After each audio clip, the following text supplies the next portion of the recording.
जो सरगर्मी है, खास करके बोधगया विधानसभा में बहुत काफी से चर्चा में बना हुआ है।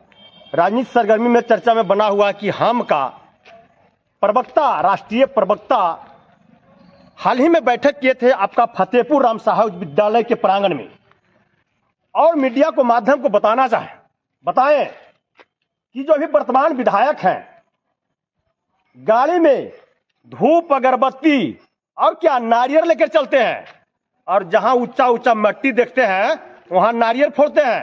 तो देखिए यहाँ पर सभी लोग, इन्होंने राष्ट्रीय जनता दल का वफादार सिपाही है, और हम जानना चाहेंगे कि कुमार सर्वजीत का लगातार आलोचना आपका क्षेत्र बोधगया में हो रहा है, तो आप इस पर क्या कहना चाहेंगे? सबसे पहले अपना नाम बताएंगे आप। मेरा नाम अनिल कुमार यादव हुआ। सबसे पहले तो आपको धन्यवाद भारती जी, कि आपने बहुत अच्छा सवाल किए कि हमारा विधायक जी नारियल और धूप अगरबत्ती लेके चलते हैं। तो हम आपको एक बात बता देना चाहते हैं, और हमको प्रवक्ता का भी बता देना चाहता हूँ कि जो किस्मत वाले रहते हैं ना वही नारियल फोड़ते हैं। वाह! क्षेत्र में जो काम करते हैं वही नारियल फोड़ते हैं। अरे भाई, काम करोगे ही नहीं तो नारियल कहाँ से तुम्हारा नसीब होगा फोड़ने के लिए? नारियल अब फीता वही काटता है जो काम करता है। काम ही नहीं करोगे तो फीता या नारियल फोड़ने का नसीब होगा? जैसे में जीतन राम मांझी फतेहपुर में एक आगो काम किया है।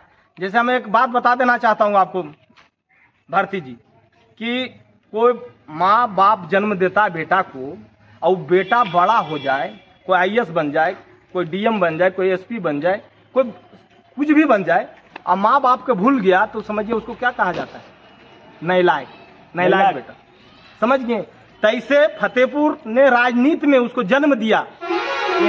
एक नाम उसको याद है, गद्दार। हाँ सुनिए ना, फतेहपुर ने उसको जन्म दिया राजनीति में, जीतन राम मांझी को। अब फतेहपुर को भूल गया, उससे गद्दार धरती पर कोई नहीं है। फतेहपुर के वो कभी याद किया? 9 महीना मुख्यमंत्री रहा, कभी आया जी? कभी एक बार आया फतेहपुर के धरती को? ऐसा एक आगो काम बता दे फतेहपुर में कि जो मैंने किया ऐतिहासिक काम फतेहपुर के लिए।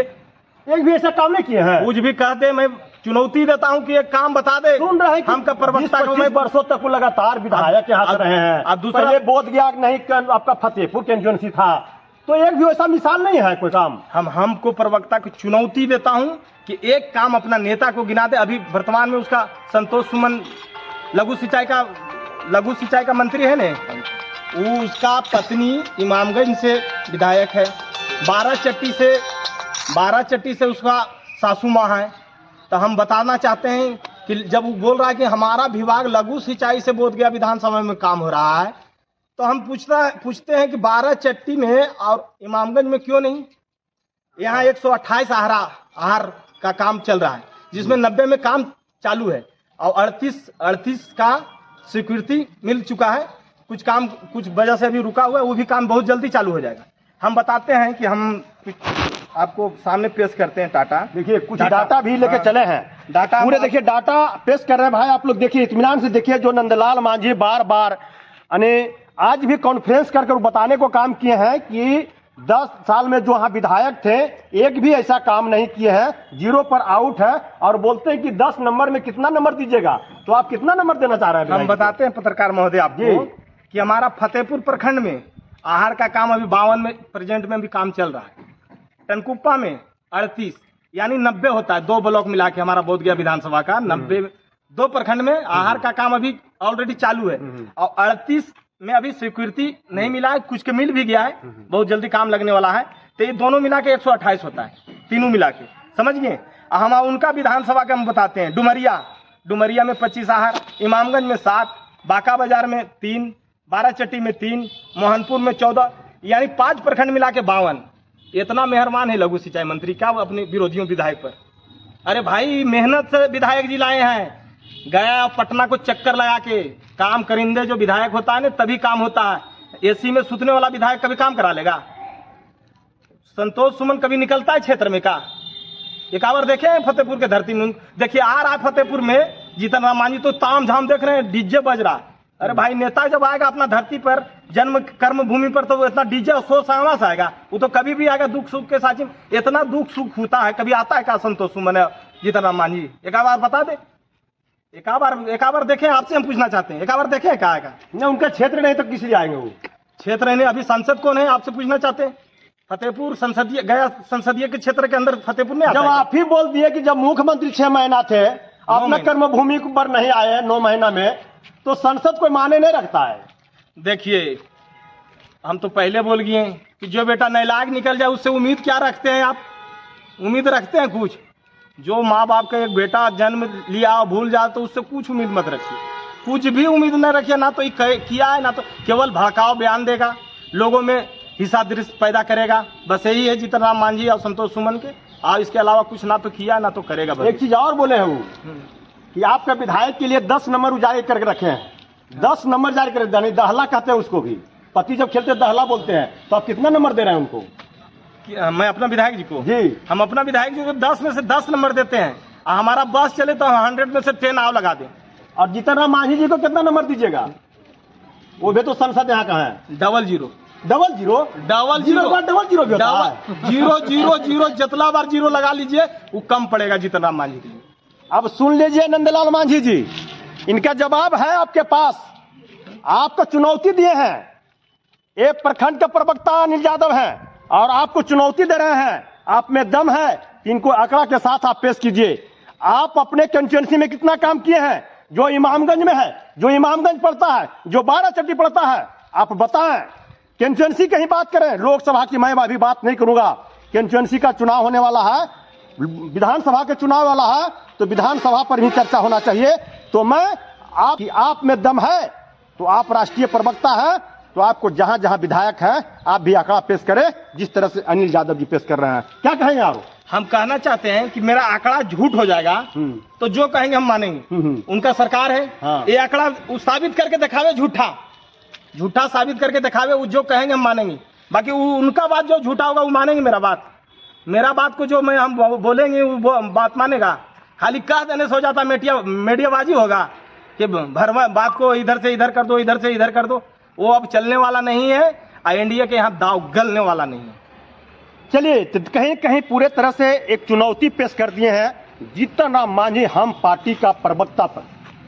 पूरे तरह से आज आंकड़ा के साथ इन्होंने पेश किए हैं। यहाँ पर आपका प्रखंड अध्यक्ष बिंदु यादव जी भी हैं। क्या कहेंगे? नंदलाल जी का जो बोल है देख रहे हैं, अनमोल बिक रहा है। और आपका जिनको लोग कहते हैं, मैं तो नहीं जानता हूं मगर मैं इस बात पर कहता हूं कि जिनको कहते हैं विकास पुरुष, उनका पर तो एकदम 0 पर आउट कर रहे हैं। एक कौन नंबर नहीं मिल रहा है 10 नंबर में? धन्यवाद पत्रकार महोदय भारती जी, आपके चैनल को मैं धन्यवाद देता हूं कि आप इस विषय पर आप बात किए। मैं आपको बता दूं कि पर्दा न उठाओ, पर्दा अगर उठाओगे तो भेद खुल जाएगा। नंदलाल जी कुरेदते हैं, तो उनको मैं एक बात कहना चाहता हूं कि नंदलाल जी, आप पहले अपने आप को जान लीजिए। जहां कुछ बोलने के पहले अपने आप को जानिए। अगर जानते नहीं हैं तो आप कहीं पहचान बनाने की झूठा कोशिश करते हैं, तो ये गलत बात है। आप जानिए कि माननीय मेरे भी यहाँ माननीय जो आज के सांसद हैं वो पहले विधायक भी रहे हैं। अगर कहीं बात के पुल बनाए हों तो हम नहीं जानते हैं, लेकिन ओरिजिनल पुल तो माननीय जीतन मांझी जी ढाढ़ा नदी के कहीं उन्होंने अगर पुल बनाए, तो एक पुल उनके रिज्यूम में 10 वर्षों में अगर बना तो मैं नहीं कह सकता, लेकिन उनके अलावे कोई उनके रिज्यूम में कोई काम नहीं हुआ। कुमार सर्वजीत के रिज्यूम में आप देख लीजिए कि सदियों से हमारा ये गांव बड़ा गांव था, जसपुर गांव, सदियों से वहां की जनता त्रास थी। बाढ़ आने पर जसपुर का पुल आदरणीय कुमार सर्वजीत जी शुरू किए हैं। बदौआ पुल कुमार सर्वजीत जी बनाए। बगल में चल जाइए आप मचरक पुल, बगल में चल जाइए आपको कोड़िया घाट पुल। ये सारे पुल तो बहुत सारे पुल के गिना रहे हैं। कितने टोटल पुल किए हैं? अभी तक 11 पुल हुआ है। 11 पुल हो गया। 11 पुल बन चुका है। बन चुका है। आप एक एक करके गिन लीजिए। 12 पुल, बात का पुल नहीं, 12 पुल उन्होंने बनाया है कागज पर। ढाढ़ा नदी पर आप एक दिन चलिए मीडिया लेके, मैं आप साहब को एक एक पुल जसपुर से उठाइए, एक एक करके गिन लीजिए। अगर झूठा हो तो मैं राजनीति से संन्यास ले लूंगा। वाह, आप इस बात को समझिए। जो गरीबों, जो महिला गर्भवती अवस्था में आने में, फतेहपुर आने में, जिसको डिलीवरी में जो दिक्कत होता था, जिस माँ बहन को परेशानी होता था, उसकी पीड़ा को अगर समझा तो कुमार सर्वजीत ने समझा। वहाँ के गरीब वंचित दलित शोषित का अगर किसी ने पीड़ा समझा तो उसका नाम कुमार सरजीत है। आप अगर बात करते हो तो मैं चुनौती देता हूँ नंदलाल जी, आप किसी बात को बोलते हैं तो आप एक भी पुल आप अपने रिज्यूम में बनवा दीजिए माननीय संसद महोदय से, कोई सार्वजनिक काम कर दीजिए तो मैं मानूंगा कि आप केंद्र के नेता हैं। आप एक उद्योग फैक्ट्री लगा दीजिए, यहाँ के युवाओं को रोजगार दिला दीजिए। आपके उद्योग मंत्री हैं, उस विभाग के मंत्री हैं आदरणीय जीतन मांझी जी। इस क्षेत्र के तमाम युवाओं के लिए अगर आप यहाँ के रोजगार लगा देते हैं, फैक्ट्रियाँ लगा देते हैं, यहाँ के लोगों को रोजगार देते हैं तो मैं मानूंगा। न झटको जुल्फ से पानी मोती टूट जाएगा। नंदलाल जी इतना झूठा बोलेगे तो तुम्हारा तो कुछ नहीं बिगड़ेगा, मगर यहाँ की जनता का दिल टूट जाएगा। ऐसे बात को नहीं बोले जिससे यहाँ की जनता का दिल टूटे। बोलने के पहले बहुत बात को सोचे, अगर नहीं बोलने आता है तो कम से कम समझे इस बात को। कुमार सरजीत जी काम में विश्वास करते हैं। क्या नंदलाल मांझी को बोलने नहीं आता है? अब जो बोले हैं वो बयानबाजी, वो जो बोले हैं आप देख लीजिए मीडिया में कैसे बोलते हैं। राष्ट्रीय प्रवक्ता है हम पार्टी का, और कैसे बोलने नहीं आता? मैं नहीं जानता वो क्या है, मैं नहीं जानता। जिसकी बातों में अगर ये बात दम नहीं हो, आप कहते हैं कि कुमार जी के क्षेत्र में कोई विकास नहीं हुआ तो कोनो कागज पर पुल बना है क्या? आप कम से कम लाजिम बात बोलिए कि हाँ उन्होंने काम किया है, वो विधायक है तो काम किया है, अगर हमें भी मौका मिलेगा तो मैं भी काम करूंगा। ये बात बोलना चाहिए, तरीके से बोलना चाहिए था कि सर मुझे भी यहाँ की जनता अगर मौका देगी तो मैं भी काम करूंगा, ये बोलना चाहिए था कि आप अनर्गल बोलिएगा। क्या झूठ बोलकर वो बरगलाना चाह रहा है बोधगया कंस्टिट्यूएंसी के लोगों का? वो सब जानता है, जनता है, ये पब्लिक है, सब जानती है कि कौन क्या बोलता है, उसमें क्या दम है और क्या काम करता है, वो सब जानता है। इसलिए उसके प्रति कोई बात अधिक कहने से कोई फायदा नहीं है। उनको हम नसीहत देते हैं कि बोलने के पीछे 100 बार सोचें कि मैं जो बोल रहा हूं वह बात में कितना दम है। अगर दम है तो इमामगंज में बताइए कि इमामगंज में आपका कितने नाहर में काम लगा हुआ है। आपके 12 चट्टी में आदरणीय जीतन मांझी की समधीन है, आपको इमामगंज में उनकी पुतहू है, 12 चट्टी के जो समधीन है उनका बेटी है वहाँ। आप बताइए कि आपने कितना काम किया। आप अगर काम किए हैं तो आंकड़ा तो हमने दिया है, अभी अनिल जी ने आंकड़ा दिया है।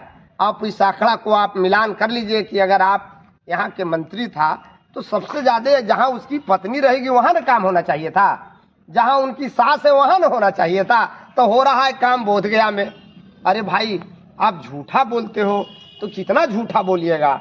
आप किसी बात में अगर दम है तो आप सच्चाई को साबित करिए कि हाँ इमामगंज में 200 आहार चल रहे हैं, इसका आंकड़ा है, डीएम के पास इसका लिस्ट है, आप सारे चीज का ब्यौरा स्पष्ट रहता है। तो इस बात को झूठा सच्चा बोलने से जनता सब बात को समझती है, इसलिए इस बात को उसको नहीं बोलते। एक चीज और बहुत नाम सुन रहे हैं कि यहाँ एक कॉलेज बनाए हैं। कौन सा कॉलेज बना दिए हैं?